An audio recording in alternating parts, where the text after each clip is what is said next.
Pour la première fois sur ma chaîne, je n'ai aucun contrôle. Je ne sais absolument pas ce qui va se passer. Je ne sais pas ce qui va m'arriver. Je suis un peu stressé pour être honnête. Mais voilà, à un moment donné, il faut accepter qu'on ne contrôle pas tout. Bonjour Gaspard G. Je suis Alia 9000, une intelligence artificielle des renseignements. Vous avez manqué cet été votre traditionnel exercice de FAQ annuel. Par ce geste, vous avez attiré notre attention. D'accord. Notre système d'analyse a étudié l'ensemble de votre activité récente.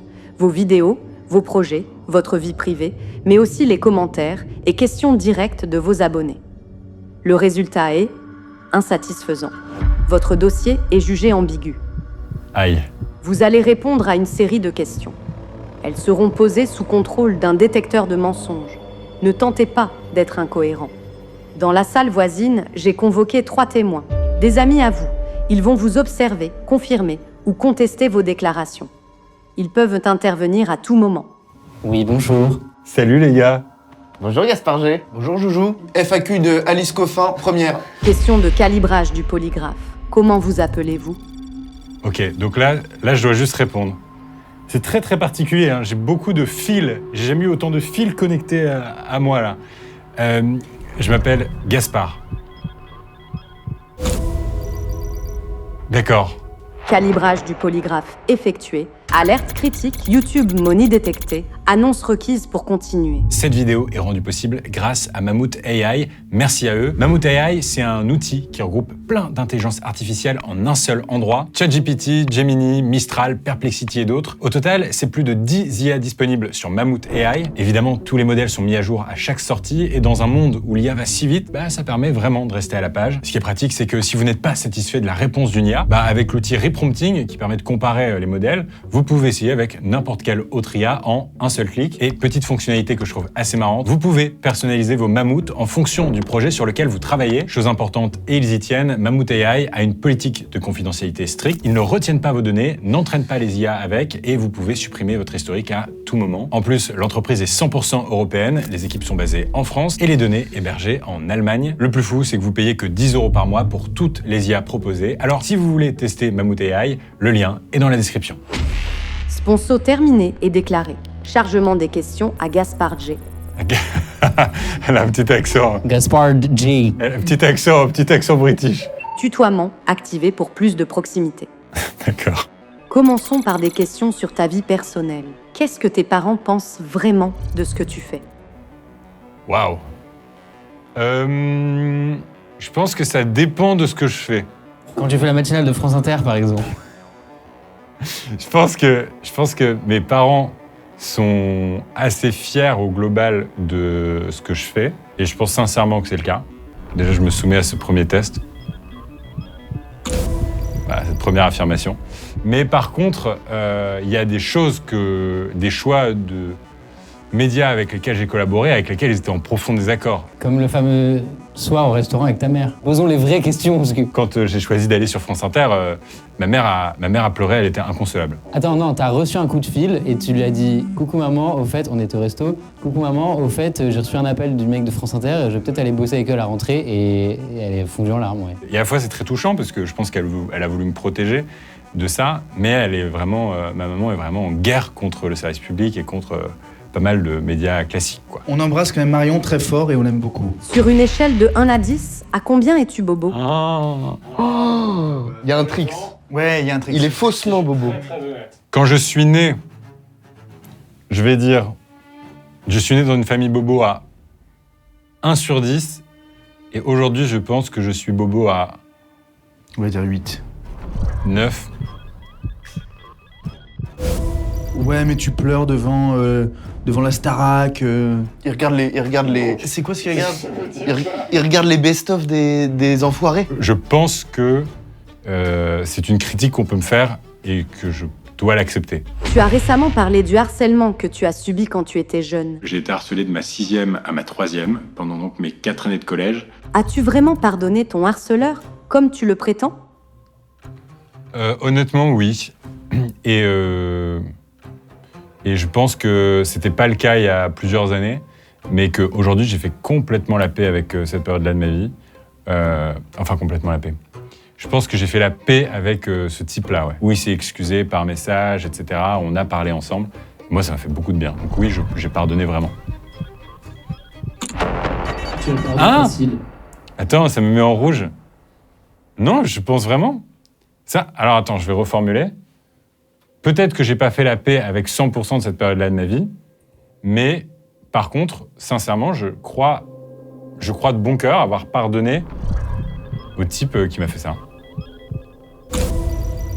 Ok. Est-ce que c'est pas facile de pardonner quand on a 1 million d'abonnés, qu'on est plein de succès professionnel, tu vois? C'est ça la question. Non, parce que ça n'a rien à voir avec ça. Ok. C'était vraiment... Merci. Non, mais ça a à voir avec... c'est pas le fric, c'est pas le nombre d'abonnés qui va te rendre heureux. Je pense que quand t'es jeune, et moi compris, je me suis plongé à fond là-dedans, et quand j'étais jeune, quand j'ai démarré YouTube, etc., je voulais un max d'abonnés, je voulais ma revanche sociale, avoir un grand appart à Paris, etc. Mais aujourd'hui, c'est pas ça qui me rend heureux. Mais c'est quoi qui te rend le plus fier aujourd'hui? Je pense que ce qui me rend le plus fier, c'est d'avoir... en fait, tout ce qu'on fait là, enfin tout ce que je fais sur YouTube et tout, c'est juste la continuité de ce que je faisais quand j'étais ado. Et ça, c'est, je pense que ce qui me rend le plus fier, c'est d'avoir réussi, mais avec l'aide de tout le monde, tu vois, de Vlad, avec l'aide de Clémence, de Manon, de toi, Max, enfin de toutes les personnes qui bossent avec nous au quotidien ou qui ont bossé un jour avec nous, d'avoir réussi à monter un truc qui est juste la continuité de mon rêve et de mon activité que je faisais ado, tu vois, entre 2 devoirs de maths. Ça, c'est vraiment ma fierté.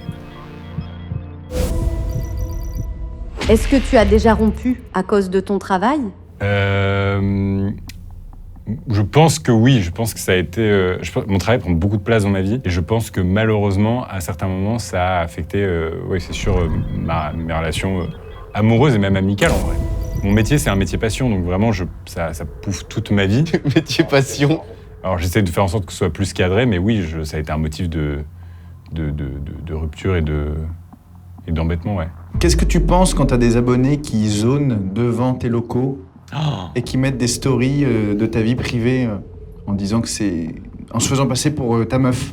C'est vrai qu'on a eu un problème là, il n'y a pas très longtemps, avec une érotomane qui était convaincue qu'on avait une histoire d'amour et elle était très très très sûre d'elle qu'on avait une histoire d'amour ensemble, alors que je n'avais jamais croisé cette fille. Et donc ça a fini à la gendarmerie, etc. Ça a été assez loin cette histoire. Mais ça a été une intrusion dans ma vie privée qui a été assez hardcore. Je vais maintenant te montrer des éléments de ton dossier. Pour commencer, j'ai analysé des posts Instagram inaccessibles au public. Une photo mérite des clarifications. La voici. Ah non, vous êtes vraiment des salauds. Oh ah, vous êtes vraiment des salauds. Je vais te dire ce que c'est cette photo. Elle date de 2015 et j'étais au Québec. À l'époque, j'habitais au Québec. Et d'ailleurs, je mettais des trucs sur mes dents pour que mes dents soient très blanches. J'allais dire que t'as des dents vraiment magnifiques. Mais non, mais c'était... j'étais sous Roaccutane, enfin, il n'y a rien qui allait. J'étais un adolescent en pleine construction et je mettais un bandana rouge sur la tête parce que je trouvais que c'était cool. Moi, il n'y a que ça qui me choque, hein, les dents et le bandana. Mais c'est vrai que c'était une photo, à l'époque, j'étais un fanboy, hein, donc j'ai pris une photo en gros fanboy, j'étais fan de Cyprien et de Norman, et j'avais une photo avec Cyprien et Norman sur mon compte Instagram à cette époque. T'étais plus ému quand t'as rencontré Bardella ou Cyprien? J'étais plus ému quand j'ai rencontré Cyprien. Ah bon? Là, il est pas con, le graphologue, là. Quand j'ai rencontré Jordan Bardella sur le plateau de Léa Salamé, il y avait beaucoup de caméras. C'est peut-être pour ça que j'étais stressé. On parle du pull qu'il avait ou pas ce jour-là? Honnêtement, sur le plan de l'émotion et du check que tu te fais à ton toit à 14 ans, non, j'étais beaucoup plus ému de rencontrer Cyprien que Jordan Bardella. Tu produis désormais Stéphane Bern sur YouTube. Est-ce qu'il est pédant? J'aime beaucoup cette photo, elle est trop belle et en vrai, elle m'aime beaucoup.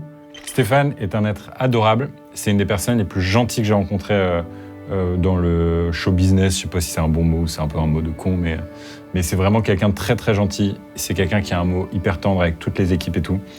Je suis trop fier de cette photo. Elle me rend trop heureux. On en a une autre avec Claire, un peu dans le même style. C'est qui Claire, pardon? Excuse-moi, Claire? Claire Chazal. Ah oui, Claire. Elles sont sur mon frigo. Tellement ça me rend fier. J'ai noté ta présence à un meeting de Donald Trump. Oh là Cela là là là. m'interroge. Est-ce que tout est vraiment à jeter chez Donald Trump? Oh, vous êtes des malades d'avoir trouvé cette image. C'est avant Strava. Ah, t'es un salopio. C'est vrai que je suis gros sur cette image. C'est pas ce que j'ai dit. Bah, il est quand même plus gros que Trump. Hein. C'était un rôle de composition. Fallait que j'ai l'air d'un Je comprends, Américain. bah, je connais.